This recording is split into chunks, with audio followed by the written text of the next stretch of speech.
The Taliban are a proxy of Pakistan, of not just Pakistan, Pakistan's intelligence agency.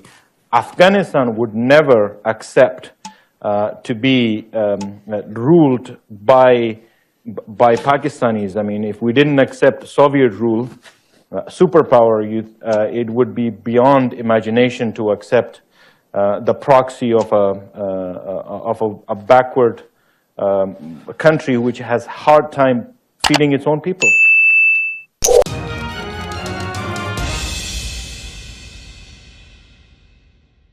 अस्सलाम वालेकुम दोस्तों, अफगानिस्तान का मौजूदा हुक्मरान तबका हकीकी मायनों में इंडिया के हाथों में खेल रहा है और जैसे जैसे तालिबान के दिन करीब आ रहे हैं वैसे ही इनकी झुंझलाहट और काबुल के मेयर को अपनी कुर्सी जाने का गम खाए जा रहा है और इस झुंझलाहट के आलम में इनके मुंह से झाग निकल रहे हैं। अफगानिस्तान के आला ओहदेदार हकीकत में गालियों पर उतर आए हैं। ये मैं मुहावरतन नहीं कह रहा बल्कि सच में गालियां बकी जा रही हैं और उस मुल्क को गालियां बकी जा रही हैं जिसने इन्हें 30 साल तक पनाह दिए रखी, इन्हें खाने को खाना दिया और रहने को छत दी और बाइज्जत जिंदगी गुजारने का मौका दिया। लेकिन अफगान अशराफिया अपने तर्ज अमल से ये साबित करने पर तुली है कि वो एक बाप की औलाद नहीं है। इस वीडियो को शुरू करने से पहले आप सबसे मेरी दरख्वास्त है कि वीडियो देखकर शायद गुस्सा आए, लेकिन कोशिश की जाए कि अफगान औरतों को गालियां ना दी जाएं क्योंकि वो मुसलमान हैं और हमारी बहनें हैं। दूसरी बात यह कि आम अफगान शहरियों को गाली बकने से आप दुश्मन के हाथ ही मजबूत करेंगे और दुश्मन यही चाहता है कि हम आपस में दस्तो गिरेबां हों। इस वीडियो में काफी कुछ शामिल किया जा सकता था, जैसे अफगान शहरियों को पीटीएम के लिए सरगर्म होना, पाकिस्तानी एम्बेसी पर हमला करना और बहुत कुछ, लेकिन मैं ऐसा जानबूझकर नहीं कर रहा क्योंकि हमें बुराई की वो जड़ काटनी है जिसकी शह पर ये कुछ गंदे अंडे सब कुछ करते हैं। तो इसका बाकायदा आगाज करने से पहले पाकिस्तान अफेयर्स को सब्सक्राइब करें और बेल आइकन जरूर प्रेस कीजिएगा। तो दोस्तों, काबुल के मेयर के चमचा खास यानी Afghan national security adviser Hamdullah Mohib इंतहाई पाकिस्तान मुखालिफ जज्बात रखने वाला और भारत की गोद में बैठने वाला नमक हराम है। नमक हराम इसलिए कहा है कि अफगानिस्तान पर सोवियत यूनियन के हमले के बाद ये उस वक्त पाकिस्तान में आया था जब ये दूध पीता बच्चा था और अपना बचपन इस हरामखोर ने इसी पाक सरजमीन पर गुजारा है। गुज़श्ता दिनों इस हरामखोर ने पाकिस्तान के खिलाफ निहायत गंदी जबान इस्तेमाल की। वैसे तो इसकी जानिब से बाकायदगी से पाकिस्तान और पाकिस्तान की खुफिया एजेंसी के बारे में जहर उगला जाता है और इल्ज़ाम लगाया जाता है कि पाकिस्तान ही अफगानिस्तान में तालिबान की कार्रवाइयों के लिए बराह रास्त जिम्मेदार है। लेकिन इस महीने के शुरू में इसने इस तरह के इल्ज़ामात के साथ साथ ये भी कहा कि पाकिस्तान एक ब्रोथल हाउस है, यानी रंडी खाना कहा गया और उस मुल्क को कहा गया जहां ये पला बड़ा है। इसके इस बयान के बाद 10 मई को जनरल कमर जावेद बाजवा और ISI chief general Faiz Hameed ने अफगानिस्तान का दौरा भी किया था और बरतानवी chief of defence staff Nick Carter की मौजूदगी में इसे सामने बिठाकर इसकी तबीयत साफ की गई थी। बरतानवी चीफ ऑफ डिफेंस स्टाफ की जानिब से भी काबुल के मेयर अशरफ गनी को हमदुल्ला मुहिब के गैर जिम्मेदाराना बयान पर डांटा गया था और कहा गया था कि इस किस्म के बयानात से अफगानिस्तान का ही नुकसान होगा।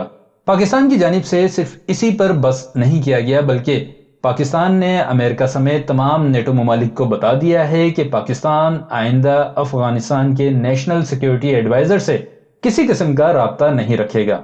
अब डायरेक्ट राब्ता काबुल के मेयर से किया जाएगा और उसे ही डिक्टेशन दी जाएगी। पाकिस्तान के इस फैसले पर अमेरिका की जानिब से भी कुछ नहीं कहा गया क्योंकि ज्यादा पुरानी बात नहीं है कि खुद अमेरिका ने हमदुल्ला मुहिब से राब्ते मुअत्तल कर दिए थे जब इसने अमेरिका के खुसूसी सफीर बराए अफगान उमूर ज़ल्मे खलीलजाद के खिलाफ जहर उगला था। ज़ल्मे खलीलजाद और अमेरिका के खिलाफ बयान देते हुए इसने कहा था कि अमेरिका अफगानिस्तान को तालिबान के हवाले करने जा रहा है और यह भी कहा था कि अमेरिका अफगानिस्तान की हुकूमत यानी काबुल के मेयर अशरफ गनी के बगैर बराह रास्त तालिबान से अमन मुआहिदा करने जा रहा है। इसके इस किस्म के बयानात के बाद अमेरिका ने हमदुल्ला मुहिब से ہر قسم کے رابطے ختم کر دیے تھے۔ تو ماضی میں بھی اس کے پیٹ میں مروڑ اسی لیے اٹھ رہے تھے کہ امریکہ کی جانب سے کابل کے میئر کو اہمیت نہیں دی جا رہی، اور اب پاکستان کے خلاف زہر اگلنے کی وجہ بھی یہی ہے کہ اگلے 1 سال کے اندر اسے افغانستان سے بھاگنا پڑے گا، اور اگر نہیں بھاگے گا تو مجیب تو یاد ہوگا آپ سب کو۔ اس کے ساتھ ایک اور لنک بنتا ہے کہ صرف کابل کا میئر اور اس کے چمچے ہی امریکی فوج کی واپسی سے پریشان نہیں ہیں، بلکہ بھارت بھی پریشان ہے، کیونکہ بھارت نے کابل کے میئر پر ہی تو اصل سرمایہ کاری کی تھی، اور اب یہی سرمایہ کاری ڈوبنے جا رہی ہے۔ 11 ستمبر کے بعد بھارت کے درجن بھر قونصلیٹس بند ہونے جا رہے ہیں، کیونکہ افغان طالبان پہلے ہی واضح کر چکے ہیں کہ وہ افغانستان کی سرزمین کسی پڑوسی ملک کے خلاف استعمال نہیں ہونے دیں گے، بالخصوص پاکستان کے خلاف تو بالکل بھی نہیں۔ اس تناظر میں دیکھا جائے تو عین ممکن ہے کہ اس کی زبان درازی کے پیچھے بھارتی تھپکی شامل ہو۔ اب سوال یہ پیدا ہوتا ہے کہ آخر اس قسم کے بیانات سے کابل کے میئر کا چمچہ اور خود بھارت کیا حاصل کرنا چاہتا ہے؟ تو اس کا جواب یہ ہے کہ کابل کے میئر کی اور بھارت کی حتی الامکان کوشش ہے کہ کسی طرح امریکی فوج کی واپسی کو روکا جائے، اور اس سلسلے میں پاکستان کے خلاف ایسے بیانات دے کر پاکستان کو اشتعال دلانے کی کوشش کی جا رہی ہے تاکہ پاکستان افغان طالبان سے پیچھے ہٹ جائے اور جو معاہدہ ہوا ہے وہ کسی طرح متنازع بن جائے، جس کے بعد امریکہ کو رکنے پر مجبور کیا جا سکے۔